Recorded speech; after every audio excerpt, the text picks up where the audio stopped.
Saya tegaskan sama Anda Yohanes 5, Anda baca dari konteks atasnya, dikatakan gini, aku berkata kepadamu, kata Yesus, sesungguhnya anak tidak dapat mengerjakan sesuatu dari dirinya sendiri. Dia tidak bekerja sendiri, teman-teman.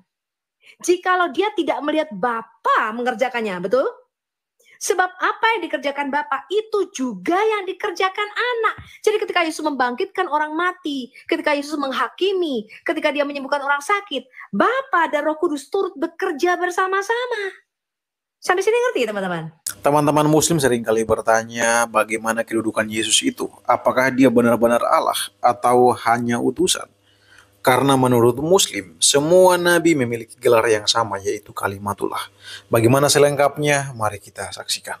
Apa kedudukan Yesus sebenarnya berdasarkan Yohanes 5 ayat 30? Apa yang mau jawab? Kak Sofi kah? Musafir kah? Ya, dibacakan dulu ya ayat 30. Ya, baca dulu. Ya, supaya orang-orang yang mendengar itu ngerti Pak konteksnya. Bapak hanya membaca satu nih, aku tidak dapat berbuat. Ini aku bacakan ya, yang Bapak kutip ya. Aku tidak dapat berbuat apa-apa dari diriku sendiri. Aku menghakimi sesuai dengan apa yang aku dengar dan penghakimanku adil. Sebab aku tidak menuruti kehendakku sendiri, melainkan kehendak Dia yang mengutus aku. Jelas Pak, bahwa Allah Trinitas di dalam semua karyanya, baik karya keselamatan, penciptaan, penebusan, tidak pernah terpisah.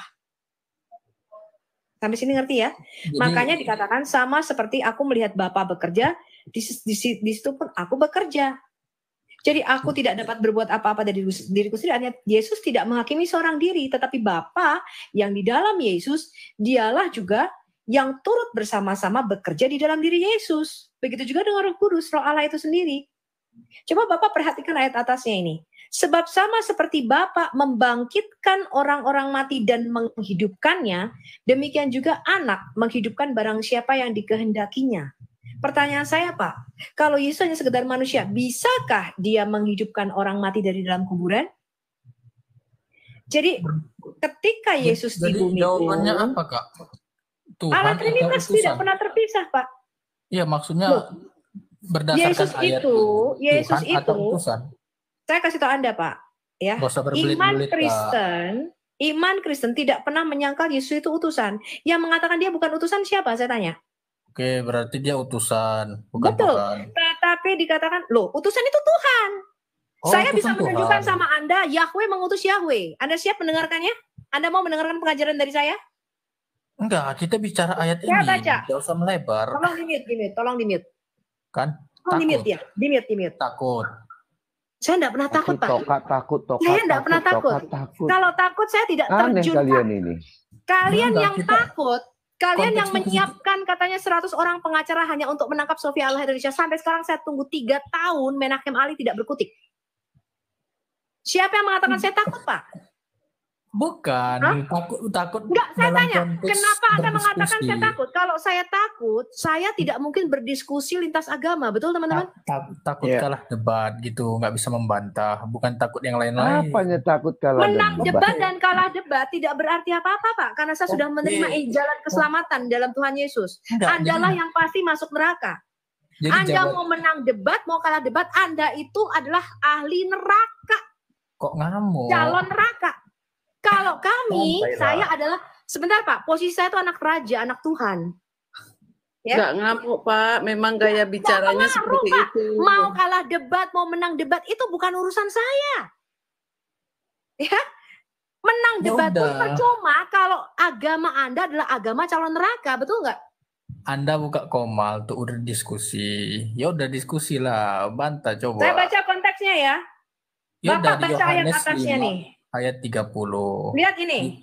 Maka Yesus menjawab mereka katanya, aku berkata kepadamu sesungguhnya anak tidak dapat mengerjakan sesuatu dari dirinya sendiri jikalau dia tidak melihat Bapa mengerjakannya. Sebab apa yang dikerjakan Bapa itu juga yang dikerjakan anak. Betul Bang Nabi Rong? Yes. Betul. Artinya Allah dan Yesus dan Firman dan Roh Kudus itu bekerja. Allah Trinitas itu bekerja bersama. Saya bisa tunjukkan Bapak. Kalau nggak ada Bapak, kamu diam. Dulu kau takut kali kau dijelaskan. Iblis kepanasan kali kau dijelaskan. Tadi bertanya, ketika dijawab tidak mau Tidak, kamu ini mau bertanya atau mau bagaimana? Dijelaskan Gini, ya, Pak. dengar, jawab mulu. Pertanyaannya simpel, kok jauh kali. Turunkan aja, turunkan teman-teman. Saya Ya, jelaskan, supaya saya kamu ajar paham. Anda. Supaya kamu paham. Turunkan aja lah. Turunkan. Saya ajar Anda mengenai Tuhan mengutus Tuhan di dalam Alkitab saya. Ya, Anda catat, ini saya rekam di YouTube. Kalau Anda tidak terlalu cepat mencatat ayat-ayat yang saya berikan, Anda lihat YouTube-nya lagi. Ya, saya live-kan ini di YouTube. Saya tegaskan sama Anda Yohanes 5, Anda baca dari konteks atasnya, dikatakan gini, aku berkata kepadamu, kata Yesus, sesungguhnya anak tidak dapat mengerjakan sesuatu dari dirinya sendiri. Dia tidak bekerja sendiri, teman-teman. Jikalau dia tidak melihat Bapa mengerjakannya, betul? Sebab apa yang dikerjakan Bapa itu juga yang dikerjakan anak. Jadi ketika Yesus membangkitkan orang mati, ketika Yesus menghakimi, ketika dia menyembuhkan orang sakit, Bapa dan Roh Kudus turut bekerja bersama-sama. Sampai sini ngerti teman-teman? Ya? Begitu juga dalam karya keselamatan maupun dalam penciptaan. Jadi kalau ada teman-teman Trinitas suka menggambarkan begini, Bapa itu pencipta, Yesus itu penebus, Roh Kudus menghibur, itu tidak betul. Yesus itu pencipta kita. Dikatakan Allah menciptakan segala sesuatu melalui firman-Nya. Roh Kudus, Ayub 3:3-4 dikatakan apa? Pencipta kita, betul? Beruah Elohim merakefat al pnei hamayim. Dan dia, Roh Kudus itu menciptakan alam semesta. Anda baca Kejadian 1 ayat 2. Betul? Jadi karya Allah Trinitas itu tidak pernah bisa Anda pisahkan. Nggak bisa. Ya. Jadi jangan ada yang mengatakan Roh Kudus itu hanya pekerjaannya menghibur kita. Anda keliru. Allah di dalam Alkitab dikatakan dialah yang menghibur kita. Dialah air hidup itu. Sumber hidup itu. Yesus sebagai Mesias disebut sumber hidup itu. Roh Kudus dikatakan sang sumber hidup, air yang mengalir dari dalam diri kita, yang memberikan hidup yang kekal. Jadi karya keselamatan tidak pernah terpisah. Anda baca dalam Titus cuma 3 pasal. Anda baca pasal 1, pasal 2, terutama pasal 3. Anda baca seluruh pasal itu dikatakan apa? Allah itu juru selamat kita, Yesus Kristus juru selamat kita, Roh Kudus itu juru selamat kita. Jadi karya Allah Trinitas dan segala pekerjaannya tidak bisa dipisahkan, teman-teman. Sampai sini ngerti? Ya, makanya Roh Kudus pun dikatakan ketika Roh Kudus ada di dalam kita, Roh Kudus pun akan bersaksi tentang siapa Yesus. Dia akan memuliakan Yesus. Karena pekerjaan Allah Trinitas itu tidak pernah bisa Anda pisahkan. Saya bacakan selanjutnya. Sebab Bapa mengasihi anak, jadi ada relasi kasih. Ya, antara Bapa dengan anak, dan ia menunjukkan kepadanya segala sesuatu yang dikerjakannya sendiri, bahkan ia akan menunjukkan kepadanya segala pekerjaan-pekerjaan lebih besar lagi daripada pekerjaan itu, sehingga kamu menjadi heran. Sebab dengarkan ini teman-teman, sama seperti Bapa membangkitkan orang-orang mati dan menghidupkannya, demikian juga anak menghidupkan barang siapa yang dikehendakinya. Padahal kalau Anda baca ayat selanjutnya dikatakan begini, aku berkata kepadamu sesungguhnya, ayat 25-nya tuh, akan tiba saatnya dan sudah tiba bahwa orang-orang yang mati akan mendengar siapa? Suara anak Allah, dan mereka yang mendengarnya akan hidup. Jadi yang membangkitkan nanti adalah sang firman. Tetapi bukan berarti Bapa tidak bekerja membangkitkan orang mati, karena Allah Trinitas itu tidak bisa Anda pisahkan. Sampai sini ngerti teman-teman? Ya. Kemudian dikatakan begini, Bapa tidak menghakimi siapapun, melainkan telah menyerahkan penghakiman itu seluruhnya kepada anak. Supaya semua orang menghormati anak, sama seperti mereka menghormati Bapa. Di sini Yesus menyamakan dirinya dengan Bapa yang ada di surga. Barang siapa tidak menghormati anak, ia juga tidak menghormati Bapa yang mengutus dia. Ya, jadi apakah Yesus utusan? Betul, dia adalah firman Allah yang diutusnya ke bumi. Ini ada orang yang harus paham ini. Kata utusan di dalam Alkitab kita. Yesus berkata begini, aku diutus turun dari surga. Bukan untuk melakukan kehendakku, melainkan untuk melakukan kehendak dia yang mengutus aku. Jadi jelas Yesus itu diutus. Tapi dia diutus sebagai firman Allah yang menjadi manusia. Sampai sini siapa yang paham? Halo? Lanjutkan, Sofian. Yesus itulah firman yang diutus turun dari surga. Bahkan di dalam surat An-Nisa ayat 171 dikatakan, dia diutus oleh Allah, kalimatullah al-Qoha ila Maryam. Diutus apa?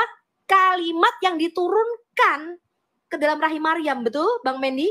Ya. Artinya kalau dia diturunkan, tadinya dia di mana? Di surga, betul? Ya. Dia diutus turun dari surga. Yesus itu memang utusan, tetapi utusan yang adalah firman yang ada di dalam diri Allah itu sendiri, anak tunggal Allah itu sendiri.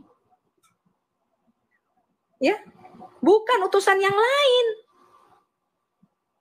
Maka itu karya Allah Trinitas tidak bisa dipisahkan. Ketika Yesus menghakimi, Bapa menghakimi, Roh Kudus juga menghakimi. Ketika Yesus memberikan hidup yang kekal, membangkitkan orang mati, Bapa juga melakukan pekerjaan yang sama. Maka Yesus berkata apa? Aku tidak bekerja sendiri, melainkan Bapa dan Roh Kudus bekerja bersama-sama. Ya, maka Yesus mengatakan apa? Aku nggak melakukan pekerjaan itu seorang diri. Kalau aku tidak melihat Bapa melakukannya. Ya. Nah, itu maksudnya Yohanes 5 ayat 30. Ya, aku tidak dapat berbuat apa-apa dari diriku sendiri. Aku menghakimi sesuai dengan apa yang aku dengar dan penghakimanku adil. Dan aku tidak menuruti kehendakku sendiri, melainkan kehendak Dia yang mengutus aku. Artinya apa?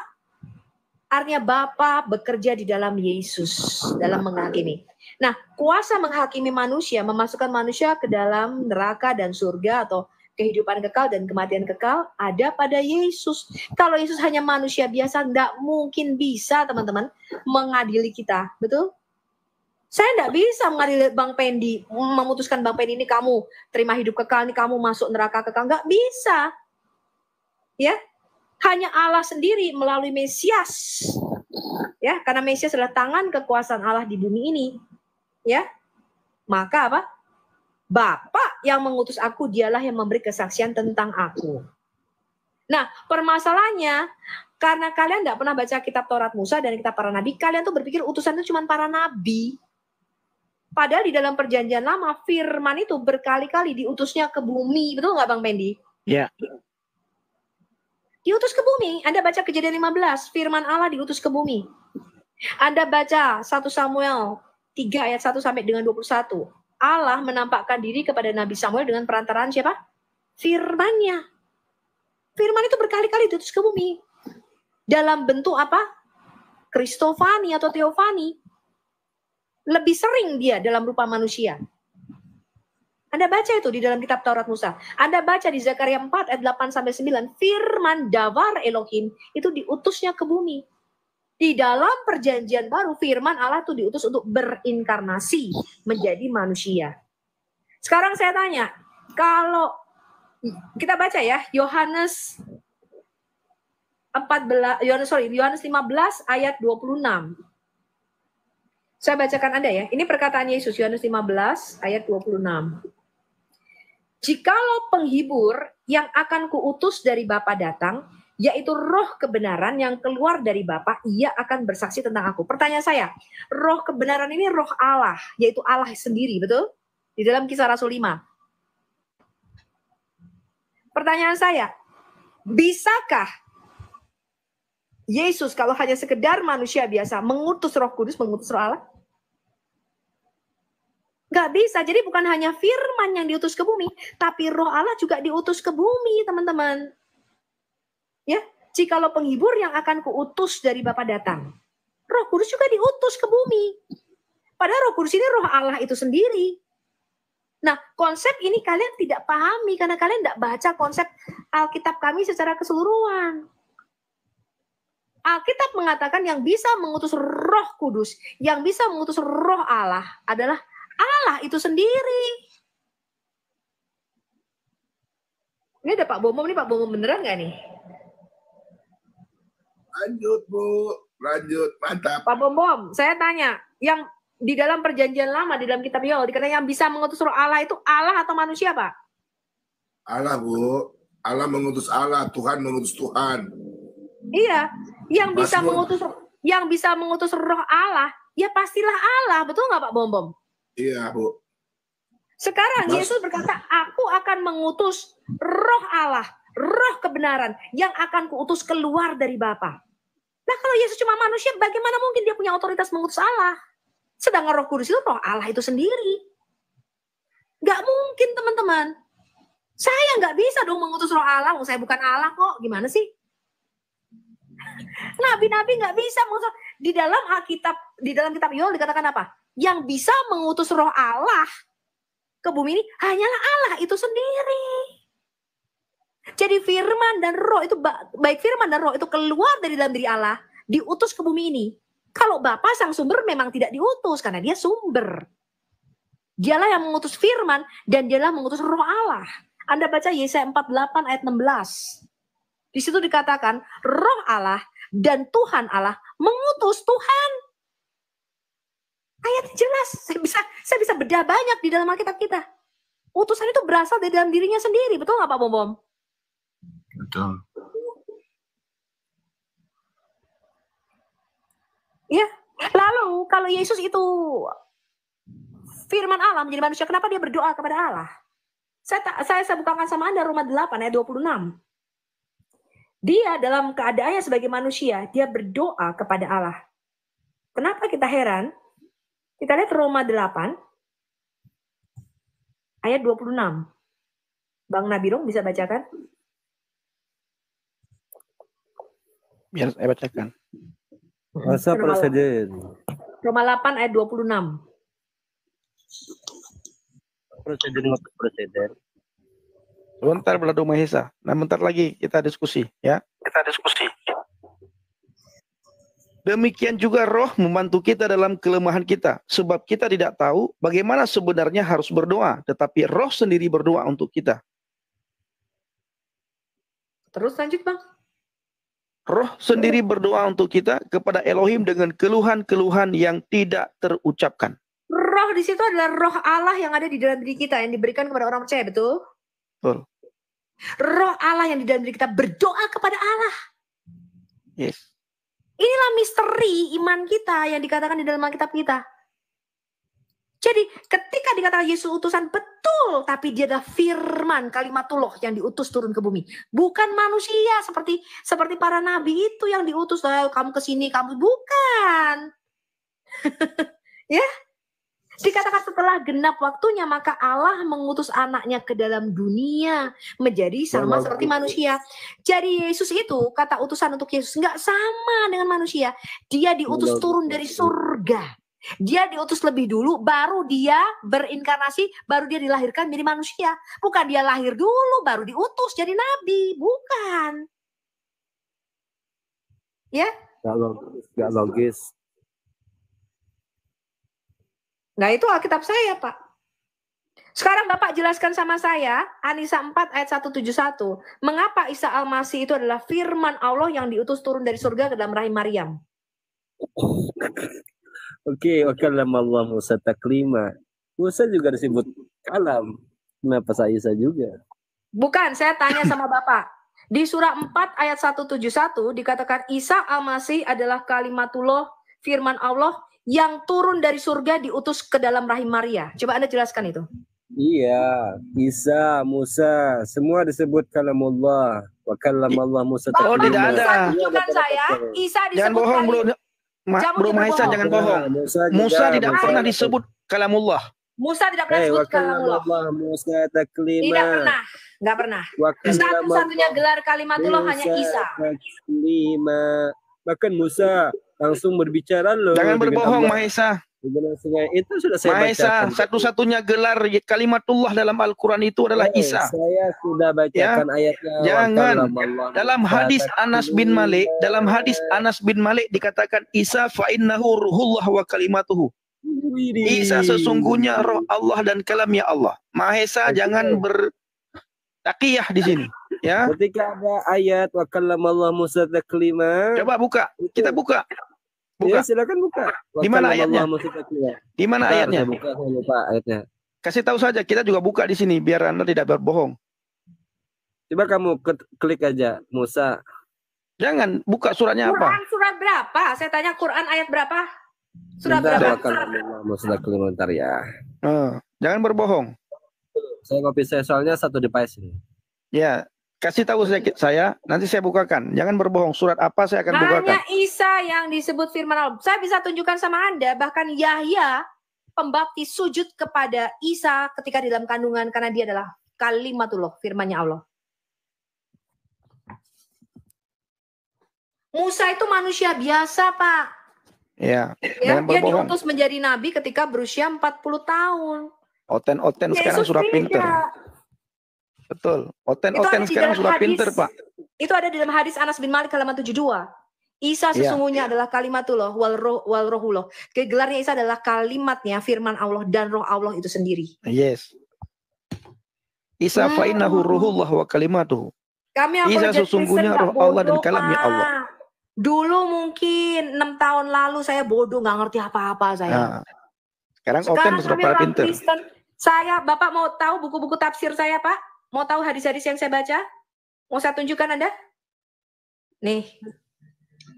Semua kitab ini ada, Pak, lengkap, Pak. Sirah Nabawiyah, Anda mau dari apa aja, bahasa Arabnya pun saya punya, Pak. Ya, di tahun 2024 kami orang Kristen nggak bisa dibohongi, Cong. Saya punya tafsir Al-Azhar, tafsir Al-Bagawi, tafsir Al-Jalalain, tafsir Ar-Muni, tafsir Al-Qutubi, tafsir Al-Samaksari, tafsir An-Nur, tafsir Ar-Razi, tafsir Al-Sisi, At-Tabari, Fathul Qadir, Ibn Abbas, Ibn Mas'ud, Ibn Katsir. Ayat 164. Bu Sofi, kalau di Al-Quran Isa Al-Masih artinya apa sih? Air mani 164 kuda pendek. dan berkaki Oke. datar. Oh, Pak, kalau di Al-Quran Isa Al-Masih artinya apa? Bentar nih, saya selesaikan dulu tadi. Enggak, An-Nisa sebentar aja. 164. Habis itu saya diam, Pak. Bentar, Saya nggak tanya lagi. bentar. Jangan Saya ingin besar, tahu, jangan Pak. berpindah-pindah. Fokus. Oke. Nah, itu sudah fokus. Oke ya, kok saya gimana? akan Bentar. bacakan ya. Surah Wa An-Nisa. rasulan qad qasasnahum 'alaika min qablu wa rasulan lam taqsushum 'alaika wa kalamallahu Musa takliman. Anissa Di mana di berapa, sini? Pak? Anissa berapa? An-Nisa 164. Ini Isa bukan kalimatullah, tetap ini bukan Musa. Ini Allah benar-benar berbicara kepada Musa. Ya. Artinya Wa kalamallah. Musa Maka Allah berbicara. Musa. Jadi Musa di sini bukan kalimatullah. Musa Seperti bukan firman Allah, Pak. seperti Tapi Isa Allah Al-Masih. berbicara secara Ayat, langsung kepada iya. Musa. Ini ayat Mahesa tidak bisa berbohong. Oten-oten udah pada pinter. Oke. Ya. Gedein layar Saya saya, Bang. Gedein layar tunjukkan. saya, Bang. Ya. Dia akan tunjukkan si Gedein Isa layar pernah saya, Bang. berbicara dengan Allah. Silakan tunjukkan ayat. Lihat ini. Ini Tunjukkan bukan Musa ayat. firman Allah, Pak. Bentar. Dan Tunjukkan Allah telah ayat. apa? Berbicara kepada Musa dengan apa? Langsung. Tunjukkan ayat Quran yang mana Ini, Isa Pak, di pernah hadis berbicara 164, langsung. Pak. Jangan dulu kamu minta ayat itu, Mahesa. Coba kamu jelaskan ayat ini. Nabi Musa wa kallamallahu Musa taklima. Bro, Nih, Bro Mahesa. Musa. Kamu berbohong. Tadi kamu bilang Kamu Musa bohong. itu kalimatullah. Coba kamu Bukan. jelaskan ayat ini. Musa berbicara Oke, kepada oke. Allah dengan langsung, artinya Oke. muka dengan muka dia bicara tanpa perantara. Oke. Di surah An-Nisa. Bentar. Ayat 142. Bentar Mahesa. Apakah Bentar, ayat di sini, ini Musa ayat kalimatullah? 164. Baca Pak. Allah telah berbicara kepada Musa dengan langsung. Ini loh, Pak. Oke, bagus. Mantap. Di surah An-Nisa 142 kallamallahu Loh, tadi 164, sekarang kita ke 142. Ini. Mana kamu katakan Musa bergelar firman Allah? Mana? Dengarkan. Wa kallamallahu Musa taklima. Allah berbicara langsung dengan Musa. Iya, Musa itu bukan firman Allah, tapi Allah berbicara secara langsung kepada Musa. Kalimatullah dengan kalama itu sama gramernya daripada Tidak kalimat. sama, bro. Nggak sama, Itu bro. Allah berbicara. Oh, kau jangan bohongin Oten. Saya tanya Kau lagi. jangan bohongin Oten, Mahesa. Saya tanya lagi. Mahesa, kau jangan bohongin Oten. Ya. Itu surat, itu ayat bukan Musa kalimatullah. Tetapi Musa, Allah berbicara. Allah berbicara dengan Musa, bukan Musa kalimatullah, Mahesa. Oke. Kapan kamu pinter? Makanya jujur, Mahesa. Jujur. Pendi takut. Saya tidak pernah takut. Kalau saya takut, saya tidak akan naikkan kamu, Mahesa. Bentar. Sekarang tadi kamu meminta kepada saya, di mana Isa Al-Masih kalimatullah benar? Jangan dipotong. Ketika Musa sudah Tadi berbicara kamu berkata kepada saya di mana Isa kalimatullah benar? Satu menit. 1 menit kelamaan. 1 menit itu kamu mau 1 menit di masjid. Kamu ceramah di masjid 1 menit. 30 detik. Silakan. Jangan dipotong. Ketika Musa sudah berbicara dengan Allah, lalu Musa menyampaikan ayat-ayat Allah, maka Musa juga bisa disebut kalimatullah, penyampaian. Itu prediksimu, sementara Allah tidak pernah berkata Musa itu kalimatullah. Ya, Musa hanya berbicara kepada Allah, hanya berbicara kepada Musa. Inilah. Kamu jangan berbohong. Musa itu tidak dikatakan kalimatullah. Satu-satunya dalam Al-Quran yang dikatakan kalimatullah itu Isa Al-Masih. Oke, dalam hadis Anas bin Malik, Anas bin Malik dikatakan Isa fa'innahu ruhullah wa kalimatuhu. Itu hadis Anas bin Malik. Sementara dalam surat tadi itu bukan Musa kalimatullah, tetapi Allah berbicara bi kalimati. Allah berbicara kepada Musa. Ya, lalu di mana ada ayat Al-Quran Isa itu kalimatullah? Dalam surat Ali Imran ayat 45. Idzu qalatil malaikatu ya Maryam innallaha yubashshiruki bi kalimatin minhu. Kalimat yang datang daripada Allah. Ismuhul Masihu Isa bin Maryam. Namanya Isa Al-Masih putra Maryam. Wajihan fid dunya wal akhirah wa minal muqarrabin. Dia terkemuka di dunia dan di akhirat dan termasuk orang-orang yang didekatkan kepada Allah. Jangan bertakiyah Mahesa. Satu-satunya kalimatullah itu Isa Al-Masih, bukan Musa. Jujur kau, jujur. Ya benar. Kenapa Isa digelari kalimatullah? Kenapa alasannya? Karena dia kalimat yang datang daripada Allah. Saya bacakan ayatnya. Kenapa? Saya bacakan ayatnya. Itu dia kalimat yang datang daripada Allah. Makanya dia dikatakan kalimatullah. Logosnya Allah. Kamu ini gimana? Dia firmannya Allah. Firman yang langsung dari Allah. Kalau kamu melihat surat surat Ali Imran ayat 45, ya, Isa ini itu berada di dalam diri Allah karena dia adalah kalamullah, perkataan Allah. Perkataan Allah itu pasti berasal dari Allah. Kenapa dia diberi gelar kalimatullah ini atau perkataan Allah ini bersama-sama dengan Allah. Lalu malaikat berkata kepada Maryam, wahai Maryam, engkau akan mengandung. Kalimat perkataan minhu yang datang daripada hu-nya itu kembali kepada Allah. Engkau akan memberikan namanya, ini kata malaikat kepada Maryam, Isa Al-Masih.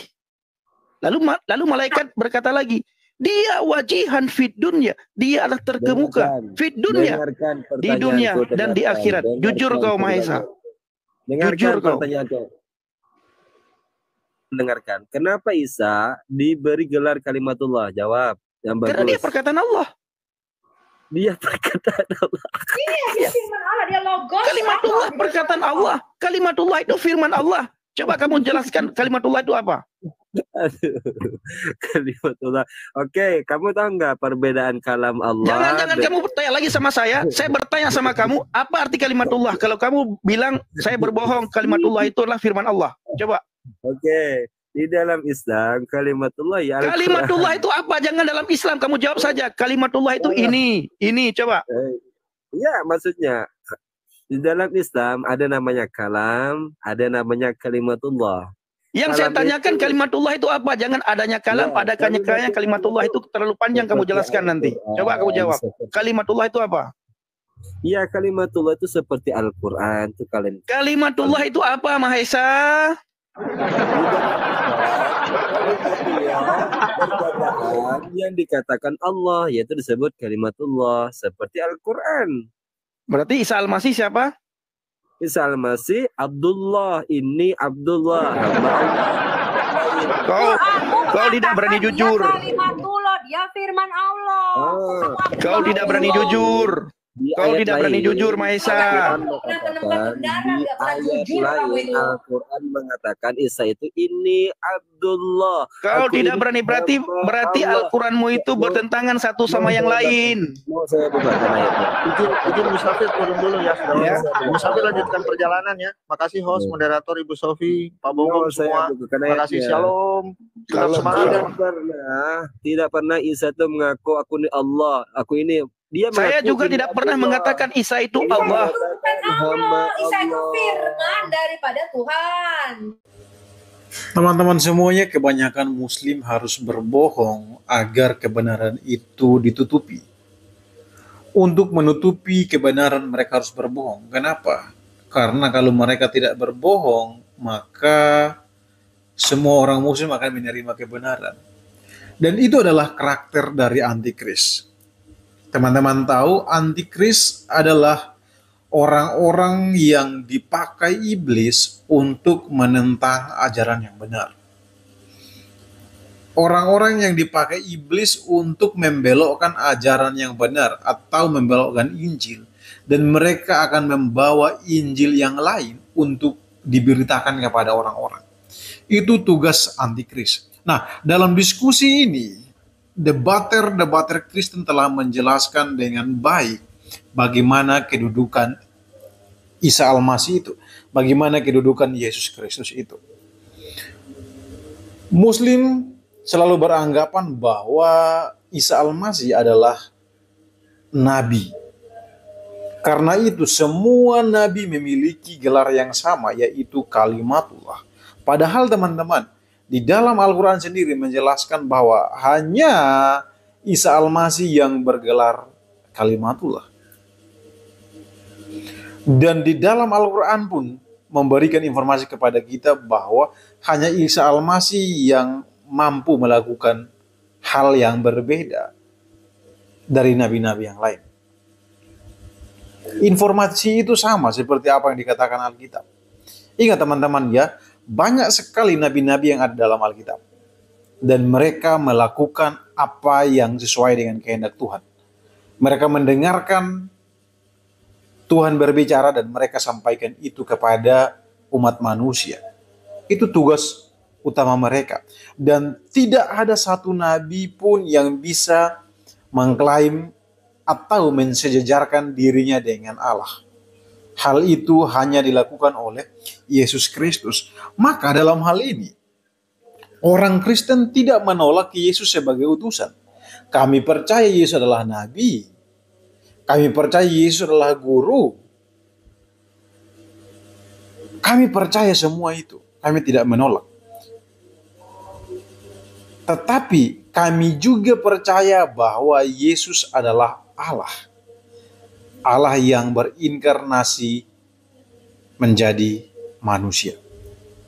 Kita bisa menemukan informasi ini di dalam Alkitab secara keseluruhan. Teman-teman baca dari Kejadian sampai Wahyu. Teman-teman akan menemukan bagaimana perbedaannya. Kenapa Yesus dikatakan Allah. Jadi untuk kalian muslim, tolong pelajari Alkitab dengan baik. Karena begini, kalian sebenarnya disuruh untuk belajar Taurat, Zabur, dan Injil. Kenapa kalian tidak belajar? Kalian seharusnya memiliki waktu yang khusus, menyediakan waktu itu untuk benar-benar belajar Taurat, Zabur, dan Injil. Karena memang Allah kalian itu suruh kalian juga beriman kepada kitab-kitab terdahulu. Karena kalian menolak itu, tidak mau belajar, sehingga cara berpikir kalian pun bermasalah. Kalian menyalahkan iman Kristen karena tidak belajar. Iya kan? Anda pasti tidak bisa membuktikan gelar kalimatullah itu dimiliki oleh nabi-nabi yang lain. Tidak ada. Dan hanya Isa Al-Masih yang terkemuka di dunia dan di akhirat. Saya pikir Al-Quran sudah cukup memberikan informasi yang sangat-sangat jelas terkait Isa Al-Masih. Dan jika teman-teman percaya bahwa Isa Al-Masih adalah Yesus Kristus, ya kan? maka datanglah kepada Alkitab untuk melihat informasi lebih detailnya di Alkitab. Karena apa? Ketika kalian datang kepada Alkitab untuk melihat informasi detail tentang siapa itu Yesus Kristus, maka kalian pasti akan murtad, ya kan? Seperti murtadin-murtadin yang ada, Bang Effendi dan yang lainnya. Kalian pasti akan murtad. Karena apa? Kalian akan menemukan Yesus mengatakan bahwa dia adalah kebenaran itu. Dia adalah Allah itu sendiri. Disinilah kalian akan bingung. Tetapi karena memang kalian adalah anti-Kristus, maka kalian akan berusaha semaksimal mungkin, sekuat tenaga kalian untuk menyerang ajaran Alkitab itu. Itulah tugas antikris. Dan tugas antikris itu untuk menyesatkan umat manusia. Jadi saya pun tidak kaget lagi ada manusia-manusia yang seperti itu.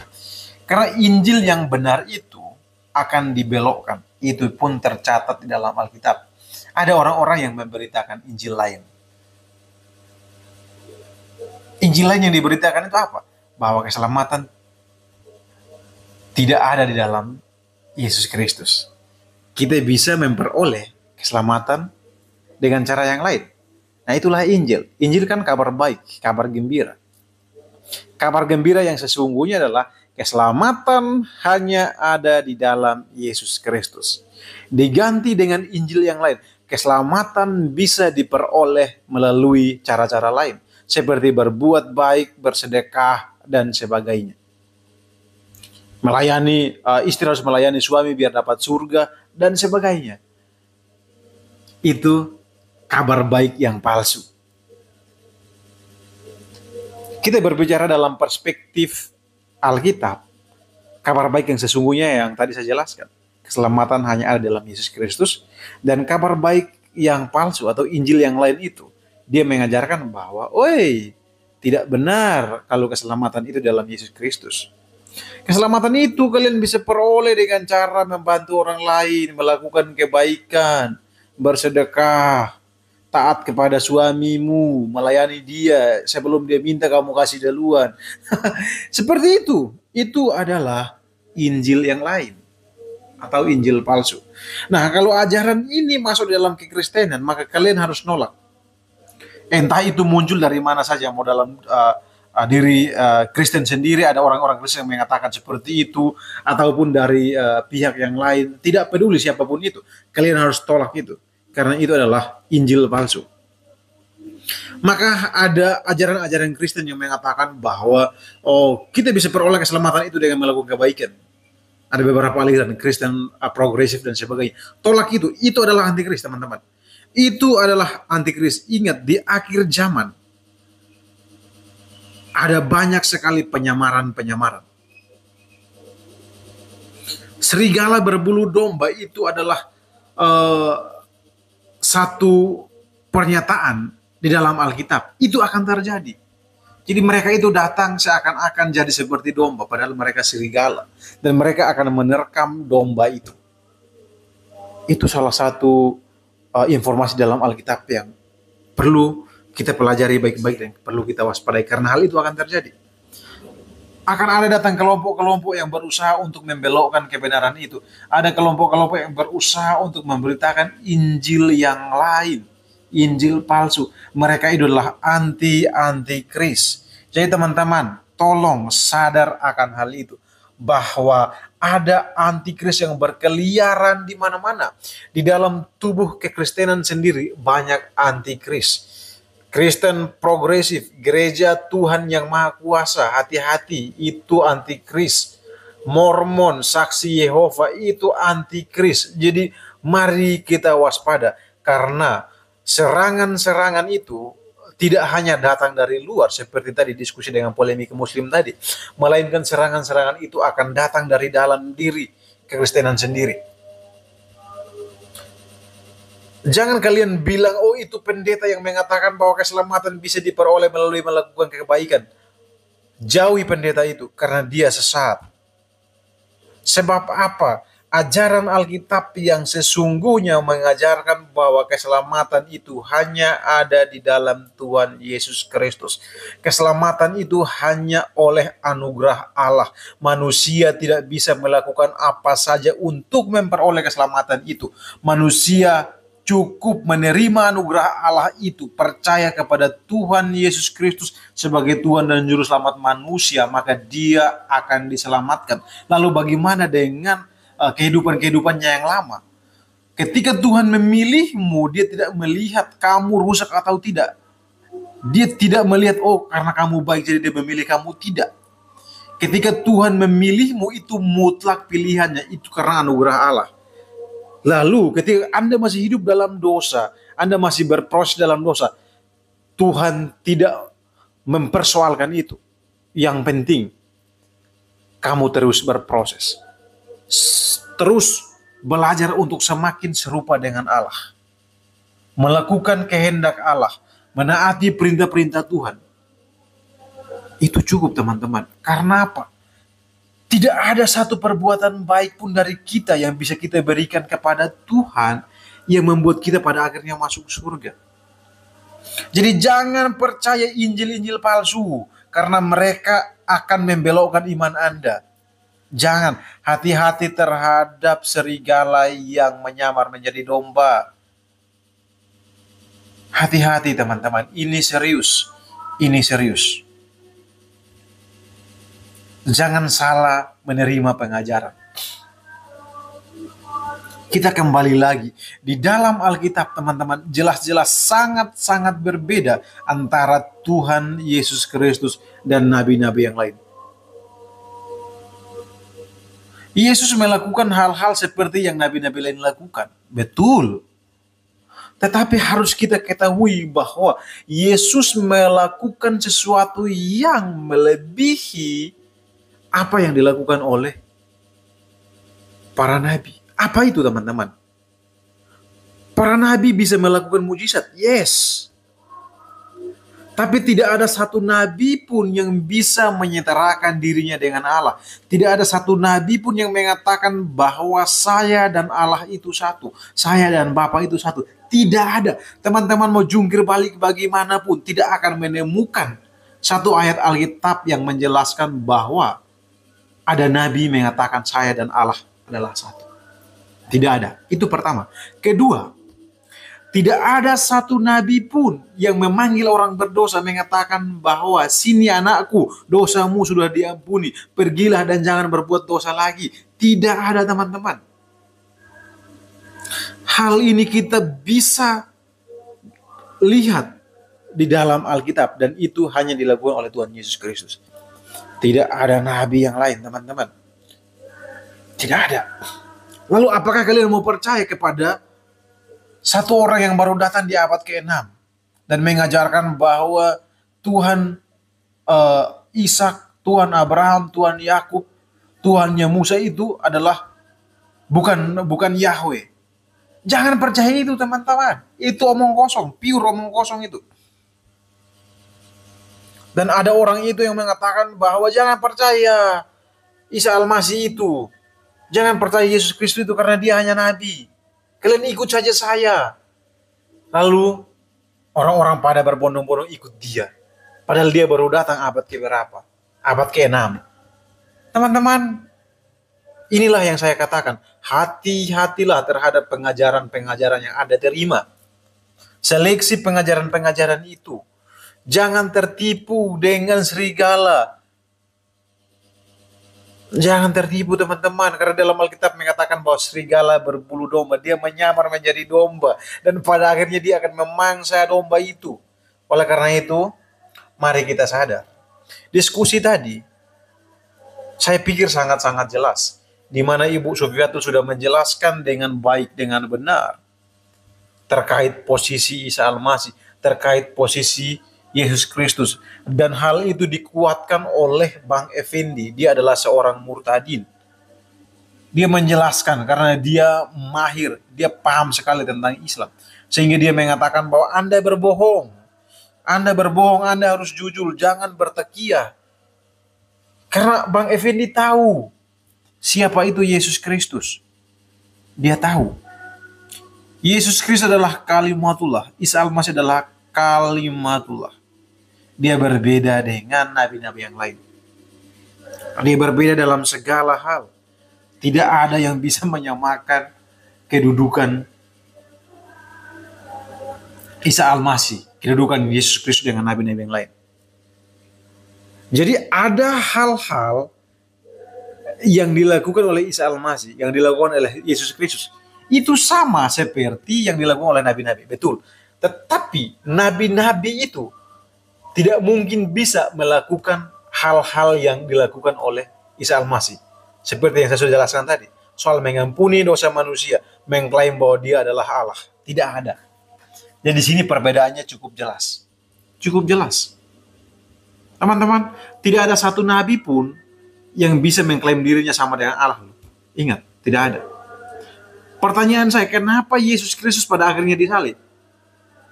Karena Yesus Kristus selalu mengklaim dirinya, dia sama dengan Bapa.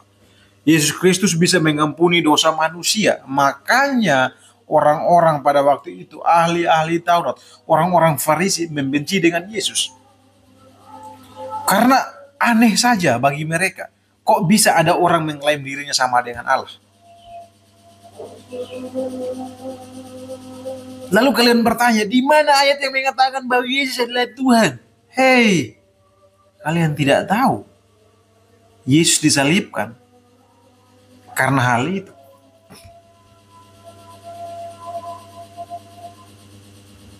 Kalian kurang jauh. Jadi baik Kristen maupun Islam yang masih abu-abu, belajarlah dengan baik. Belajarlah dengan baik. Jangan hanya mendengarkan dari ustadz-ustadz itu yang mengajarkan sesuatu yang salah, lalu kalian memegang itu menjadi sebuah kebenaran, lalu pindah dari Kristen, memeluk ajaran agama yang lain. Lalu untuk para umat-umat Muslim yang hanya dengar dari para ustadznya bahwa Isa bukan Tuhan, Isa itu diserupakan, Isa tidak disalibkan, lalu datang menyerang kekristenan dengan membabi buta. Lalu orang Kristen dengan mudahnya mempertimbangkan itu dan meninggalkan kekristenan. Itu kan bahasa Bataknya itu pau kali. Itu botol teman-teman ya. Jadi jangan kalian ragu dengan iman Kristen, karena iman Kristen itu iman yang sangat-sangat kokoh. Iman Kristen itu adalah iman yang bisa kita buktikan, dan Alkitab itu tidak bisa tergoyahkan. Udah ribuan tahun banyak serangan-serangan datang kepada Alkitab. Apakah Alkitab pada akhirnya kurang jawaban untuk menjawab serangan-serangan itu? Tetap tidak ada satu catatan sejarah pun Alkitab tidak bisa menjawab pertanyaan-pertanyaan di sepanjang zaman. Alkitab selalu ada jawaban. Karena apa? Alkitab adalah sumber dari segala sumber kehidupan. Jadi masa kalian berpikir bahwa mudah sekali untuk mengobrak-abrik Alkitab? Gak bisa dong. Gak bisa teman-teman ya. Baik teman-teman semuanya, silahkan untuk kalian yang mau berkomentar, berkomentarlah dengan baik. Jangan menghujat. Saya tegaskan sekali lagi, jangan menghujat di channel ini. Channel ini adalah channel yang murni memberitakan Injil.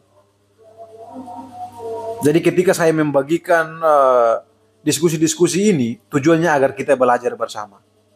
Jadi tugas kita orang Kristen adalah mendukung para apologet-apologet Kristen. Kalian yang punya uang lebih, silahkan dukung mereka. Transfer ke mereka. Karena apa? Mereka sedang berjuang di garis depan untuk memberitakan Injil. Kenapa kalian harus bantu mereka? Karena mereka butuh wifi, mereka butuh HP yang bagus, mereka butuh laptop yang bagus untuk mengedit, untuk live dan sebagainya. Mereka butuh uang. Jadi di dalam hal ini jangan hitung-hitungan. Jangan hitung-hitungan. Kita orang Kristen seharusnya menyadari bahwa pelayanan penginjilan adalah tugas semua orang Kristen. Jika Anda tidak mampu melakukan itu, maka Anda mampu melakukan hal yang lain, yaitu dengan mendukung para apologet-apologet Kristen. Mereka yang mengabarkan Injil melalui media sosial, kalian tekan tombol gabung, gabunglah, dukung mereka. 4.000 setiap bulan, 10.000 setiap bulan, silakan bantu mereka. Bantu Bang Effendi, bantu Kak Agatha, bantu Pak Bombom, bantu Bu Sufiatul, bantu semua orang, para apologet Kristen itu. Karena apa? Injil sedang mereka beritakan. Baik teman-teman, hanya ini yang dapat saya sampaikan. Tuhan Yesus memberkati dan terima kasih untuk kalian yang sudah support Kabar Baik Channel.